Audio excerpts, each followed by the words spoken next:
Ayun. Oo, nagbabalik po ang The Big B. Kasama pa rin natin ang ating pinsan. Pinsan ng bayan, Takero Miyamoto. Na Ninong. halos dito na yata ito lagi araw-araw sa Radyo Uy, Pilipinas. nasita ako dito kasi Ah. mayroon pa, nagkaroon kami dapat ng time slot ng Biyernes dito.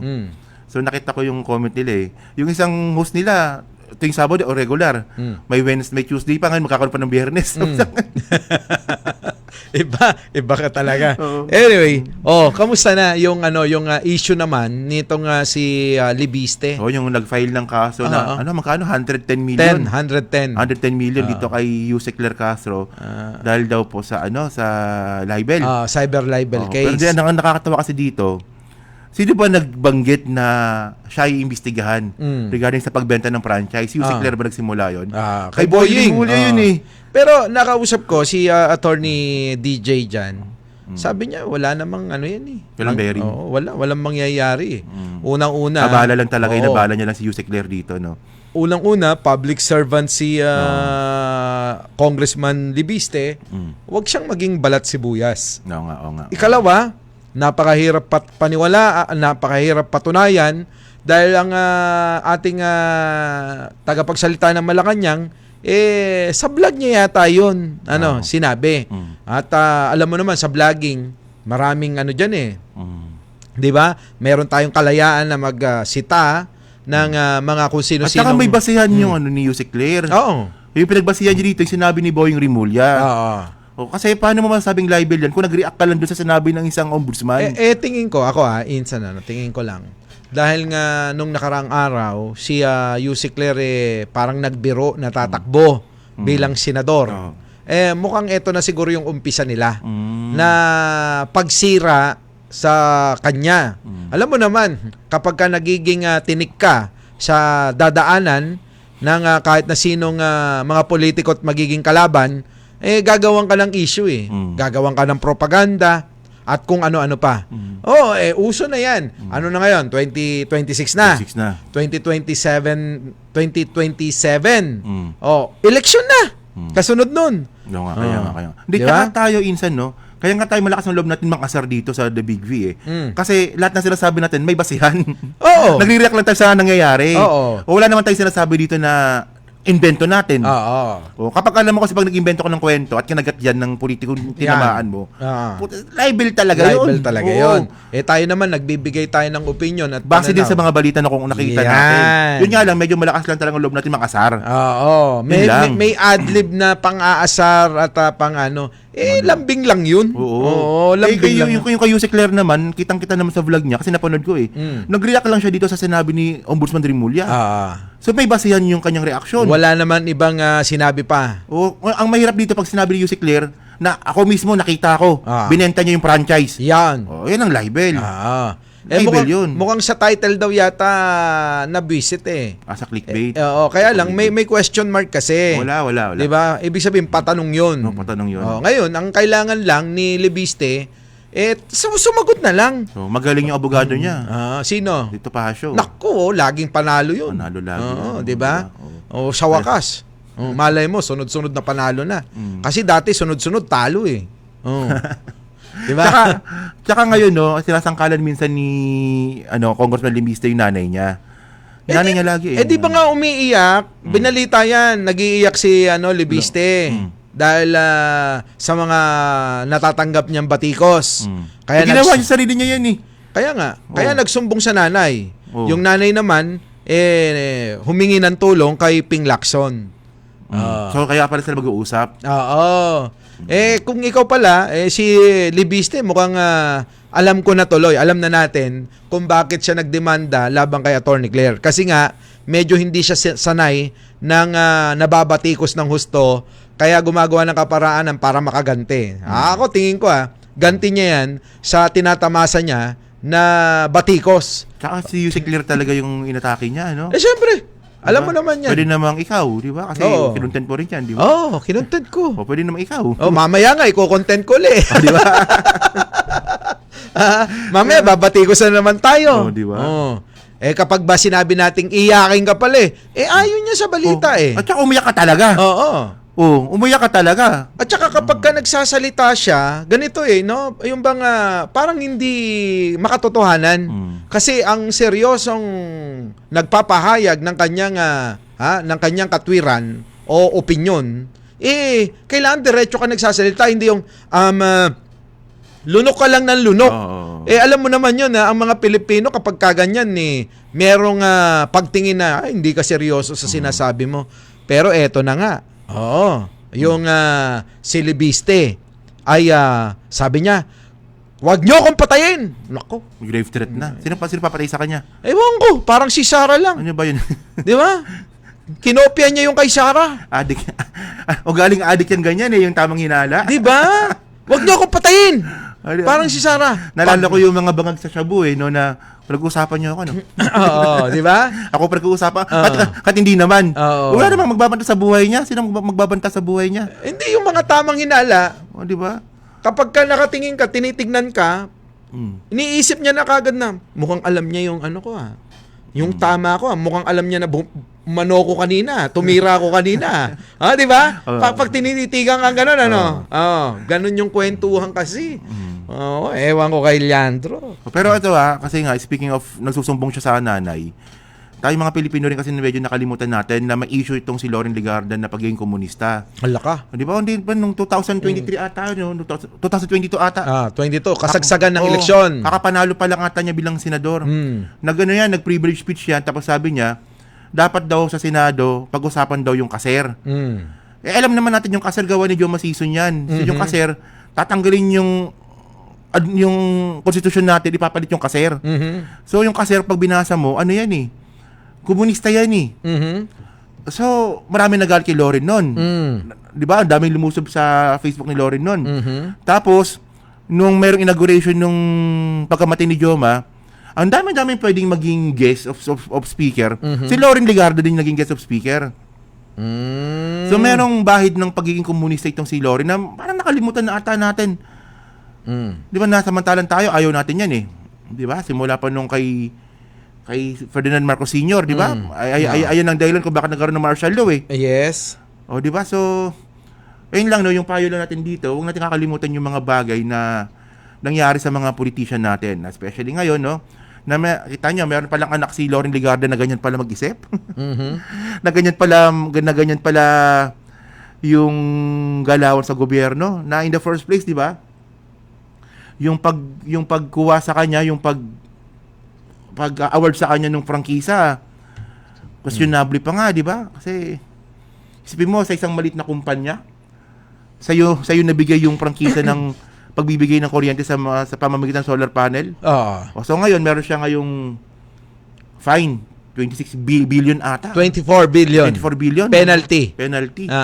O, di ba? So, yun nga yung tinatanggi niya, yung ano bang ano yun? Teka, hanapin. Yung Espinek. Espinek yun, solar panel. SP. Espinek yun. Yung na sinasabi niya na naibenta niya na raw. Pero kung titignan mo yung dokumento, nandoon siya, vice chairman siya. Kung nabenta mo, di dapat wala na yung pangalan mo dyan. Tama?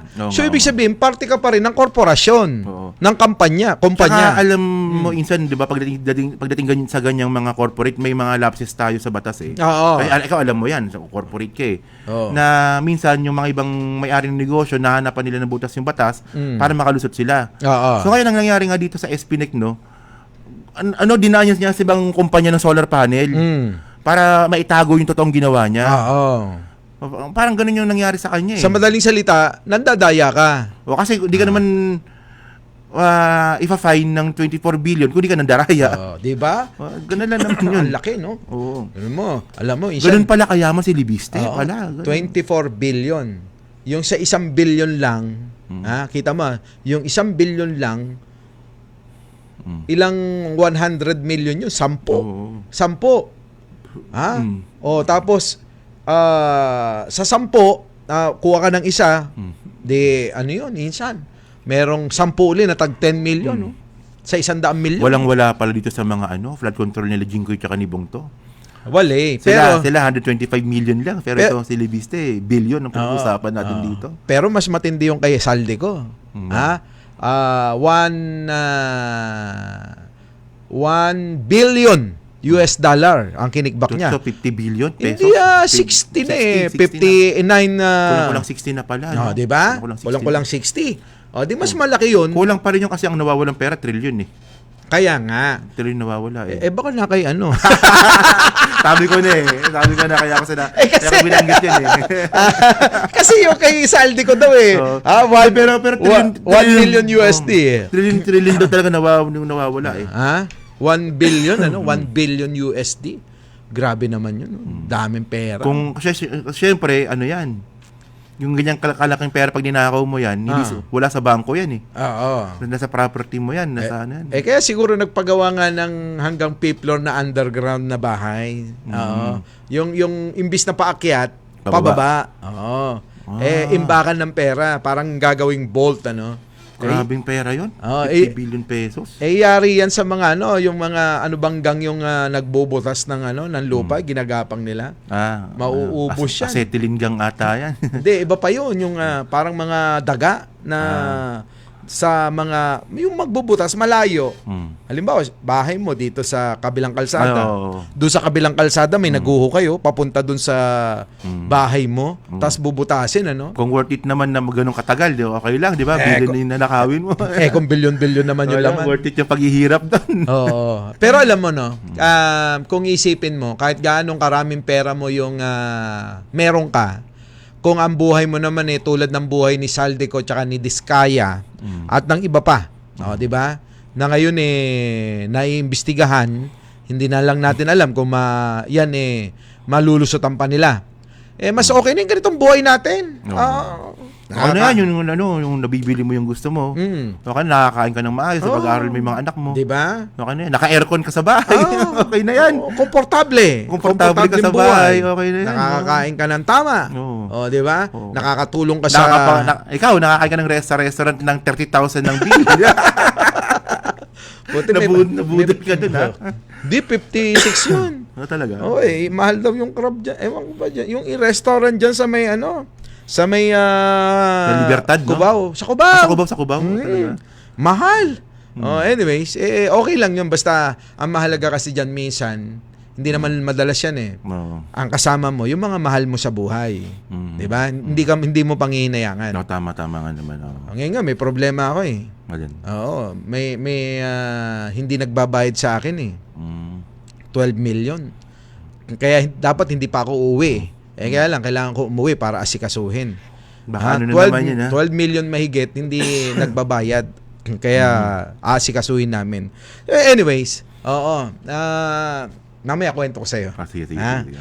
Anyway, yan, si Libiste, tingin ko, yung style mo na parang Sara Duterte, huwag ka nang kumopya kasi copycat ang dating dapat ang gumagawa nun yung mahilig sa pusa.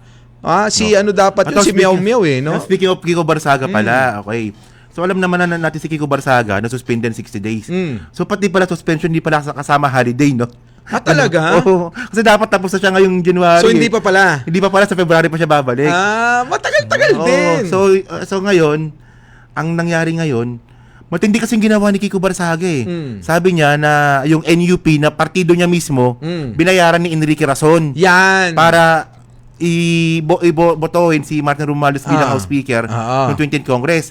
So doon pa lang medyo palpak yun. Kasi wala naman kalaban si Martin. Ba't magkakabayaran pa? Kaya nga. So, ibig sabihin, fake news talaga yun. Pero ang malupit dito, nagsalita itong si Congressman Puno. Na pagbalik ni Kiko Barsaga, hindi lang suspension gagawin namin dito. Tatanggalin namin bilang congressman. Naku! Ay, nang malupit. Meron pang banak may banat nga si Enrique Rason. Ipaliwanag mo kung saan galing ang pera ng pamilya mo. Alam mo 'yon? Sinabihan siya ng gano'n. Oy, Kiko, ipaliwanag mo muna kung saan galing yung pera ng pamilya mo kasi wala namang kaming alam na negosyo nyo. Yung sa akin galing sa dugot pawis. Totoo yan. Di ba? Natatawa ko dito sa mga ingot-ingot na mga Duterte supporter Nasabi nila na bakit daw hindi daw imbestigahan si Enrique Rason kasi bigla daw yumaman nung panahon ni PBBM. Hindi niyo ba alam na 2 dekada nang nasa top 5 na pinakamayamang tao si Enrique Rason? top 1 or top 2 yan. Hindi lang siya makapag-top 1 dati kasi dahil kay Henry C. Kasi nga, alam mo naman yung mga DDS kung saan-saan lang nilang pinulot Nung mga 20 years ago, number 2 yan si Enrique Razon ilang taon. Hindi niya lang talaga maunahan si Henry C.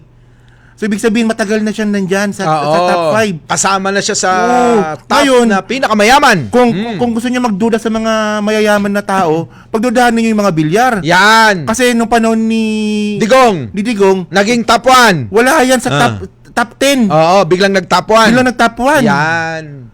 O, di ba? So, syempre, hindi nila gagawin yun. Kakampi. Pumunta na kay Enrique Razon, di ba? Kung pag-isipan nila ng...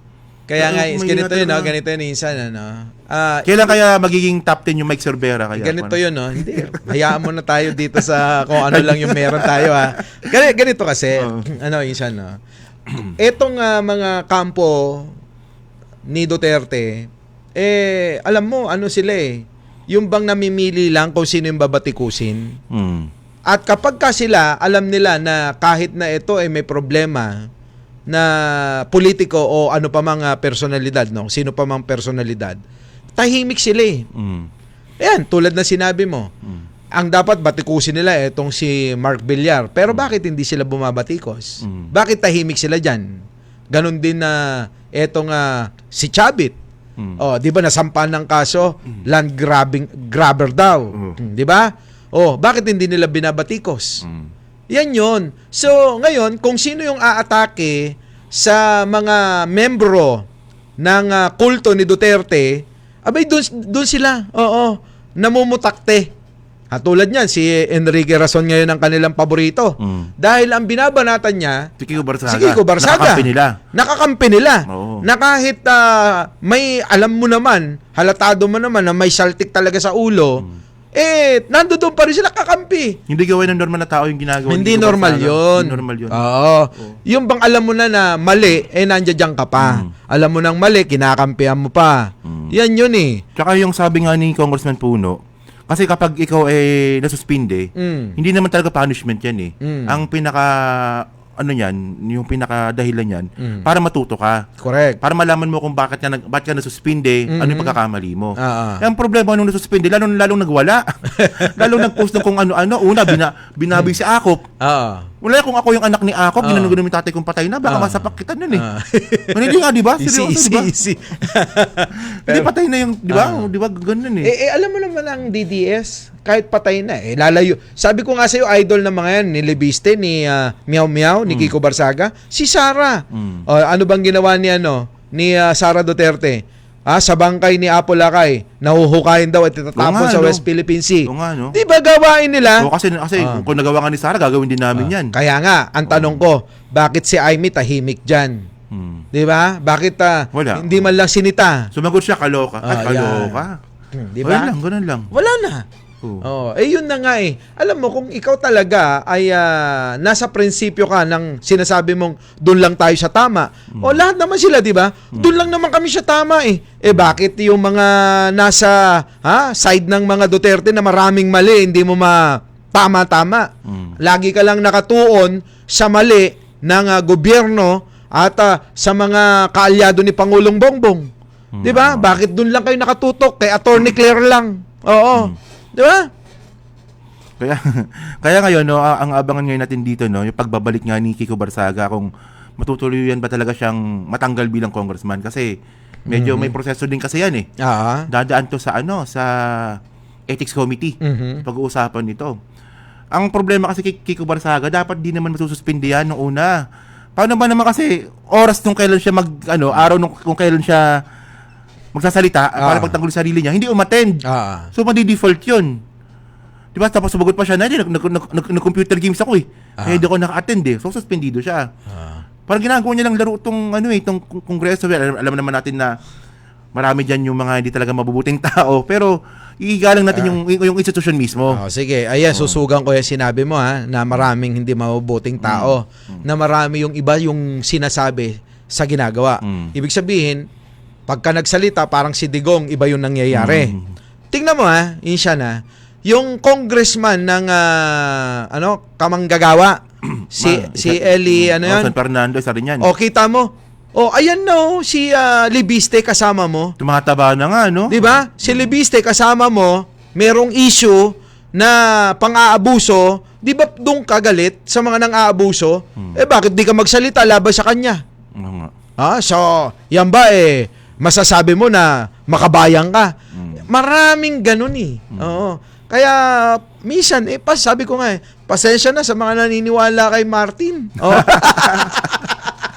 Kasi, kung ano talaga yung gusto ko na sabihin, ayoko mapigilan. Di ba? Basta, tingin ko na may mali, ganon, di ba? Sa akin po yun. Hindi ko sinasama si Takero doon. So speaking of Elison Fernando, Yan. Gusto ko yan. Tumataba na nga ngayon. Ay.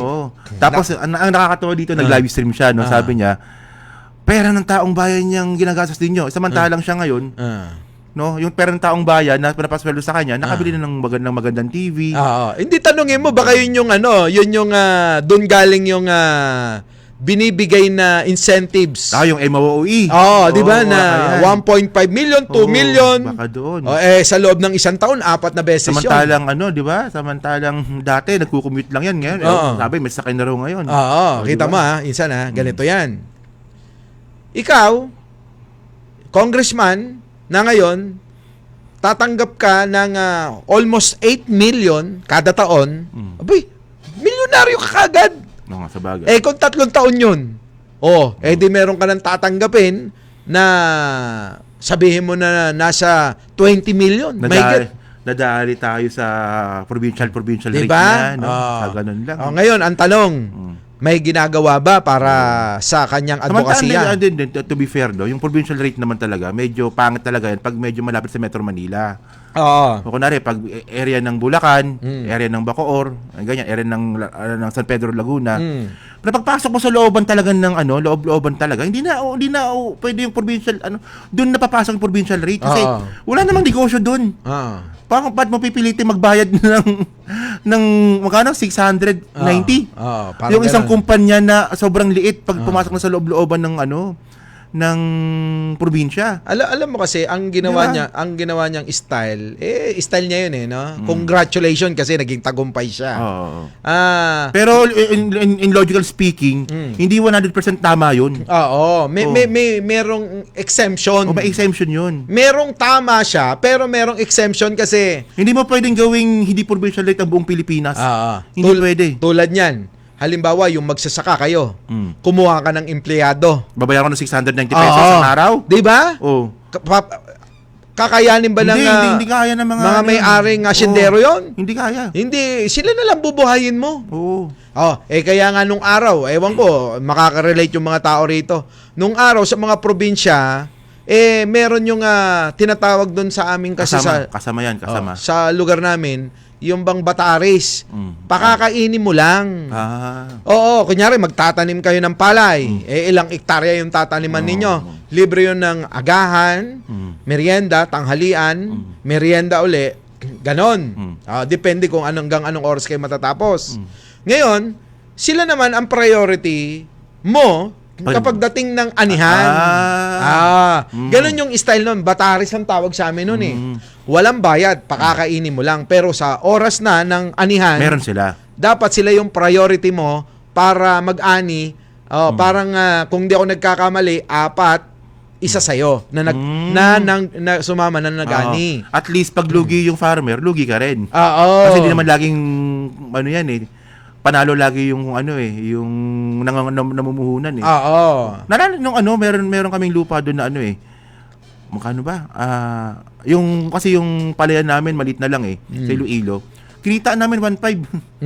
1.5 lang kita naman sa 3 buwan. Ngayon kasi sinasabi niya, ano bang kaibahan ng nasa probinsya at nandito? Hindi ko sa kinakampihan yung mga negosyante sa probinsya. Dapat siguro ay hanapin natin yung mga may kakayanan na makapagpasweldo ng ganon. 'Di ba? Ganong kataas o parehas sa Maynila. Alam ko meron naman. Pero dapat magkaroon ng division, pagkakabahabahagi. Halimbawa, 'di ba merong kasambaylo? Bakit hindi natin gawin gumawa ng mga batas na ihiwa-hiwalay natin. 'Di ba? Halimbawa, ikaw sa magsasaka ka, nakikiani ka, o ikaw nasa farm na tauhan na hindi naman nila kayang magbayad ng ganong kalaki.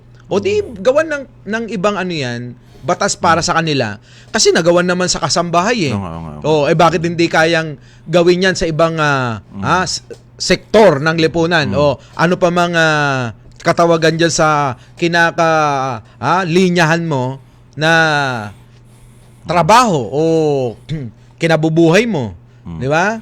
Nadali niya tayo dun sa nung yung huling video niya, nasasapote siya sa Bacoor dito, ganyan siya. Tatawid lang ako ng tulay, dito, sandaan na wala. May point siya doon, sa Bacoor. May point siya doon sa Bacoor. Pero pumunta kang Samar.